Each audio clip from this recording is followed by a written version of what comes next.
To begin, this is one of the most disturbing mushroom trip reports that I've read as of yet. So if you have a light heart and get easily scared, you might not want to watch this video. The story talks about assault and mental illness, so if you're easily frightened, you should click off now. But if not, I hope you guys enjoy the story, and if you enjoy my content, feel free to subscribe. It helps this channel way more than you can imagine. One thing that I have found with taking psychedelic mushrooms is that they are not there for me. They are not there to entertain me, to make me feel good, or for the superficial purpose of getting fucked up. They are sacred teachers, and through every trip they must be respected because they give lessons, not good times. However, I have also found through my experiences that great feelings of love and happiness can come forth. On the contrary, experiences of absolute fear, insanity, and death have also occurred. There is a duality that mushrooms present, whether it be good or bad. There has been one trip so far within my life that has changed me forever, and that has changed all of those who were there, forever. This was the 4th year we had gone, and each year, the trip had escalated. By this, I mean each year, the crazier the experiences became. Not a bad crazy, just a memorable crazy. Each year, many different substances are brought, and every year, everyone has came out okay, with their mental and physical health intact. This year was different. The trip happened during our last night of camping. It was Sunday and had been raining all day. In the late afternoon, the weather cleared, and the sun decided to finally come out. By the time the 3rd day came, no one had the ability to check the time. All phones were dead, no one had a watch, etc. We were isolated, and time didn't matter to us anymore. I guess it was around the late afternoon when the majority of us decided to eat penis envy. Some had also decided to eat psychedelic truffles. I stuck with the penis envy because I was curious and had never taken that strain before. The beginning of the trip was extremely beautiful. The 12 of us were all sitting around the campfire. The sun had just begun to set. This created an extremely warm and happy atmosphere. My boyfriend was at the right of me, and a friend at my left. There were only 2 people in the group who decided to take an eighth. Everyone else took half. The penis envy that we had was twice as potent than the norm. This is why most took half. There were a few people in the group that only ate the smallest amount of caps, and in under an hour, everyone had blasted off. At first, the 2 people tripping the strongest were me and my friend, who also took a full eighth. Once I had started tripping, I could not speak, only smile. I listened to the conversations and laughter that was happening around the fire. With my eyes closed, I could see everything. I could see everyone around the fire, straight in front of me even though my eyes were shut. Then, my vision would fade between the image of the campfire and everyone talking, into a warm peach and yellow hue with white-lined fractals.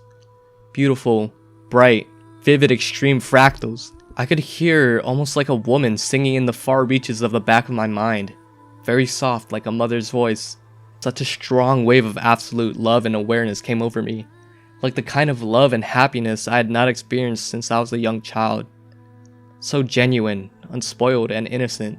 The best way I can describe the energy that came to me was that of a maternal, protective, and loving being.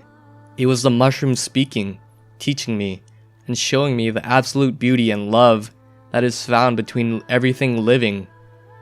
Tears and snot started to drain out of my face. It was the hardest I've ever cried, yet the biggest smile remained on my face. Crying, and smiling, and laughing, I felt like I had just been reborn. This was the hardest I had ever tripped in my life. The body high was insane. It was like being dead and seeing the light, seeing everything, encased within an absolute and divine love. This was real. What I was experiencing was more real than any other moment in my life that I had ever known. It was more clear than any sober moment. I never wanted to leave. I never wanted it to stop. Lucky for me, I was experiencing this in the moment, because within the group, there was one individual who found himself in a very, very dark place. I will call him X. This individual has struggled with many hardships within the past year. There were 2 members of the group that were a couple. The girl was a previous partner to X, but it had happened years ago, and everyone was friendly and had moved on. One thing that I would like to mention, shortly after my experience around the campfire, I needed to use the restroom. It took all of my will to get out of that chair, as I got up and walked away to find a place to pee. Walking was extremely fluid, like I was floating. There was a disconnect between me and my physical body. I couldn't feel my body, but I could see my arms and legs moving. My body was a part of everything, blending into all of the objects around me. The background and my limbs became the same thing. As I was walking, I was looking down at my feet and the stones and dirt that I was walking over. When I was a good distance away from the camp, I finally looked up.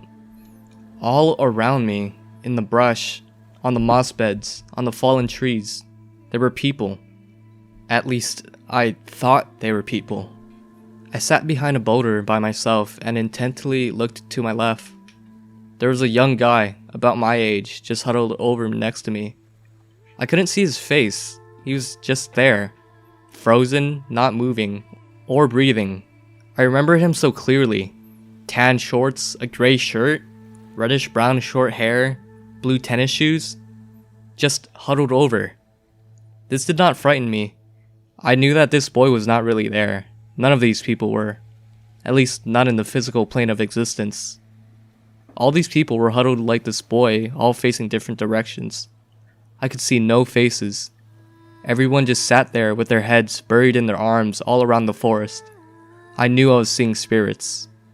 It felt like I had died and entered somewhere far away. I was not scared. All I could feel was intense love for all these people. Back to X. As I returned, only 4 of us remained at the fire. The others were in their tents. It was me, my boyfriend, the girl I said used to be with X, and X. All 4 of us were tripping extremely hard at this point. This is where things took a dark turn. As I was experiencing such bliss, there was a member of the group who had been taken over by extreme fear and darkness, and it began to project upon everyone. X looked to the girl and asked if her and 2 other male members of the group would be down to have sex. We all looked at X with an extremely confused look on her face, like, where did that come from? The girl just looked at X and said, no man. X then said, wow, I'm very offended right now. Come on, it would be fun. We all just stared at him and thought, what the fuck just happened? Granted, the girl's current boyfriend was there in a tent only a few feet away. X was extremely serious. This is the point where my boyfriend and I looked at each other like, oh no, he's gone. The thing with X is that he has suffered through schizophrenic tendencies and episodes of dual personality disorder, and members of his biological family have suffered through mental illness. He had been fine so far over the weekend, but no one should have let him take those mushrooms. X got up and left the fire. After that, everything was relatively okay for maybe an hour. Throughout this hour, however, X started to say some very strange things. The group was back together at the fire. X then continued to say out of nowhere, I didn't get to come. We were all like, what? He then said, I'm not down. I need to go home. I'm just not feeling it. Where are the keys? I want to go home. We were 3 hours away from home, an hour away from the nearest city, and everyone was too intoxicated to drive. But X was insistent. My boyfriend went up to him and said, no man, we can't go home right now. It's not possible. Everyone is too fucked up, no one can drive. And there was no way in hell we were going to let him take someone's keys so he could drive. He was obviously so far gone on the mushrooms, he would die. Or worse, try to kill himself. At this point, the tension in the air greatly intensified. My good, blissful trip had now been infested with complete fear. I was so scared. This situation was far too hard to deal with at the time. X was extremely insistent. He then began to ask where the girl was. She had gone to her tent with her boyfriend to lay down at this point. He also kept insisting for the keys. He kept repeating himself over and over, and everyone began to fear the situation. My boyfriend just hugged him and said, I love you so much, man. Everything is okay. Come sit with me here next to the fire, please. I love you. It's okay. He was saying everything he could to try calm him down. As my boyfriend was hugging him and saying this, X began to lick and kiss his neck very intensely. X then continued to say, "No, I'm not down." This continued and repeated for what seemed to be at least an hour, which really ended up being about 20 minutes. We convinced X to try and lay down and relax. He agreed and laid down outside of a tent. After about half an hour of him being silent on the ground with his eyes wide open, he silently got up and sat next to the girl who at this point came out of her tent. No one noticed him at first. Suddenly, without anyone expecting it, X jumped onto the girl, pinned her to the ground, and tried to kiss her. Her boyfriend and mine both shot up and grabbed him off of her. Everyone was still tripping insanely hard. The situation was so extremely frightening and intense, no one knew what to do or how to handle it. My boyfriend ripped him from her, and as he did, so X screamed louder and more intensely than I have ever witnessed before. I shot up from my chair and ran to the dark corner of the camp. I was trembling, almost throwing up from the terror. "No, no, no!" X shouted as if someone was peeling off his skin. There was so much pain and fear in his voice. The girl scrambled up and just stared at X. She was sobbing. X then continued to scream, I love you, why? Why do you have to be with him? I just want to make the pain stop, I just want it to end." I could not bear to look at him. I just stared into the earth and trembled. There were only 2 girls there, and one of them had just been assaulted. I felt like we had all entered hell, and that we had all crossed over into the spirit world, and that ghosts and demons were stalking us outside of our camp and controlling what was going on. I was having severe auditory hallucinations. Voices, screaming, loud cracking, and noises coming from the dark forest that trapped us. It took me every bit of my strength not to lose it. Her boyfriend looked at her from across the fire and asked if she was okay. My boyfriend told them to leave and go somewhere safe. As they left, X continued to scream and fight back. The most horrible fucking scream, and I can hear it so clearly. On top of the screaming was the wailing from the poor girl who had just been assaulted. Screaming, crying, all of the energy was so intensified. A few members of the group were sober, or had only drank alcohol. They were still crying and fearful like the rest of us. They even admitted that they had begun tripping themselves, even though they had never took psychedelics. The energy that engulfed us was that strong. Then just as sudden as it started, X said, "Can we relax? I just want to be happy. Can I sit by the fire with you guys?" As if none of that even happened. And just like that, he was a different person. My fear of him intensified. He sat by the fire, and so did it. I shook in my chair and mustered up the courage to look at his face. His eyes were black. His entire pupil was dilated so far that no more color could be seen in his eyes. There was also a second set of eyes looking out beneath his. Everyone's face was normal, except his. 4 eyes on his face just looking back at me. I knew something had crept inside of him and changed who he was to his core. He then began to say, "I think I just had a really bad trip, guys. I just really want to know what it's like to die. Where is she? Where is she? I want more mushrooms. I don't ever want to sleep." Everyone shook in their seats. All we could do at that point was to talk him through it. Tell him everything he wanted to hear, and to stay as calm as possible. He would reach out to the embers of the fire and try to burn himself. My boyfriend had to restrain him. At this point, I was so terrified I had to go to the car. I had to lock myself inside the car. My boyfriend and I got up and left. We did not have a flashlight, only a lighter, so he held the lighter out on a trail and led the way. There was a point where we were walking, and both behind us and in front of us was complete darkness. We couldn't even see the fire anymore. The lighter only lit 3 feet of space. I then began to panic because I could not see the road or the fire behind us, and the car was only supposed to be no more than 20 yards from the campfire. It felt like we were never going to get there, and that we would be walking in the darkness forever. Then my boyfriend's lighter exploded, so we had to find our way in the complete darkness. I looked up to the stars and the light was so blue and intense. The stars were rotating, shifting, shooting across the sky extremely fast.